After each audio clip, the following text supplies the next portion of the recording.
बहुत समय पहले जब पृथ्वी पर पाप बढ़ने लगे थे, तब भगवान विष्णु ने कृष्ण के रूप में अवतार लिया। वे गोकुल और वृंदावन की पवित्र धरती पर बाल रूप में पले बढ़े। बालपन से ही वे नटखट थे, लेकिन उनके भीतर दिव्यता थी। वहीं राधा का जन्म बरसाना में वृषभानु और कीर्तिदा की घर हुआ। वे अत्यंत सुंदर, सौम्य और ईश्वर में लीन रहने वाली कन्या थीं। पहली मुलाकात, प्रेम की शुरुआत। जब राधा और कृष्ण की पहली बार मुलाकात हुई, तो मानो प्रकृति ने भी अपनी सांसें थाम ली।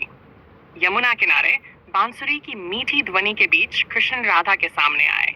काले घुंघराले बाल, गले में मोरपंख, हाथ में बांसुरी और चेहरे पर मुस्कान। राधा उन्हें देखते ही स्थिर हो गई। वो क्षण समय में ठहर सा गया। कृष्ण ने बांसुरी बजानी शुरू की। राधा की आंखों से आंसू बह निकले। यह कोई सामान्य प्रेम नहीं था, ये आत्मा का आत्मा से मिलन था। उस पल से राधा और कृष्ण एक दूसरे के लिए धड़कने लगे। वृंदावन की रासलीला।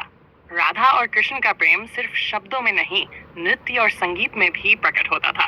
जब कृष्ण बांसुरी बजाते, गोकुल की गोपियां सब कुछ छोड़कर दौड़ पड़ती, पर राधा का स्थान सबसे अलग था।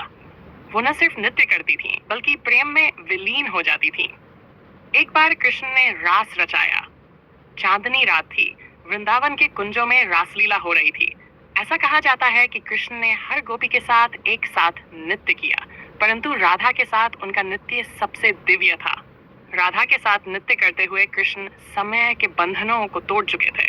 उस रात राधा और कृष्ण ने ऐसा प्रेम साझा किया जो भौतिक शरीर से परे आध्यात्मिक स्वरूप में था। प्रेम का रहस्य। राधा क्यों नहीं विवाह करती?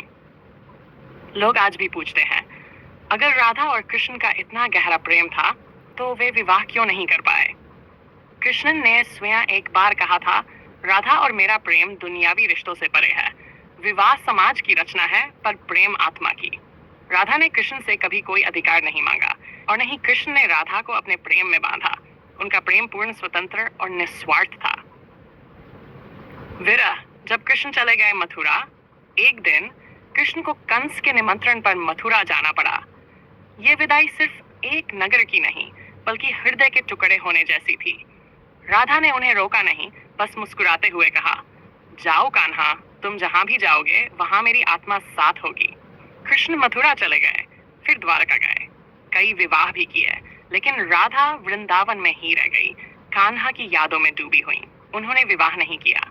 उनके लिए कृष्ण उनका पति, परमात्मा और प्रेम सब कुछ थे। राधा की भक्ति प्रेम की पूजा बन गई। राधा ने विरह को ही साधना बना लिया। वे कृष्ण की मूर्ति नहीं, उनकी स्मृति में लीन रहने लगी। वे दिन रात कृष्ण नाम जपती। उनकी आंखें बंसी की ध्वनि को खोजती और कान्हा की छवि को हर पत्ते में ढूंढती। धीरे धीरे राधा का प्रेम भक्ति में बदल गया। प्रेम योग से भक्ति योग की यात्रा। अंतिम मिलन आत्मा का परमात्मा से मिलन कहते हैं। वर्षों बाद जब श्री कृष्ण द्वारका में थे, उन्हें राधा के अंतिम समय का संदेश मिला। वे सब कुछ छोड़कर आए। राधा अब शरीर से कमजोर थी, लेकिन उनकी आंखों में वही प्रेम, वही चमक थी। कृष्ण ने उनसे पूछा, राधा तुम्हें क्या चाहिए? राधा बोली, मुझे कुछ नहीं चाहिए, बस एक बार बांसुरी की तान सुनना चाहती हूँ। कृष्ण ने अपनी बांसुरी उठाई और राधा के लिए अंतिम बार बांसुरी बजाई।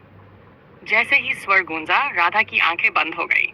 वो कान्हा की बांसुरी सुनते सुनते प्रभु में लीन हो गई। उस दिन के बाद कृष्ण ने कभी बांसुरी नहीं बजाई। उन्होंने बांसुरी तोड़ दी और यमुना में प्रवाहित कर दी, क्योंकि उनके जीवन से उनकी आत्मा, उनकी राधा जा चुकी थी। इस अमर प्रेम से हमें क्या सीख मिलती है? प्रेम स्वार्थ नहीं, समर्पण है। प्रेम मांगता नहीं, देता है। प्रेम में दूरी मायने नहीं रखती, अगर आत्मा से जुड़ाव हो। सच्चा प्रेम शरीर से नहीं, आत्मा और भक्ति से जुड़ता है। आज भी जब हम कृष्ण कहते हैं, तो राधा स्वतः ही जुड़ जाती है। उनका नाम पहले लिया जाता है, राधे कृष्ण। ये संकेत है कि प्रेम नारी के त्याग और श्रद्धा से शुरू होता है।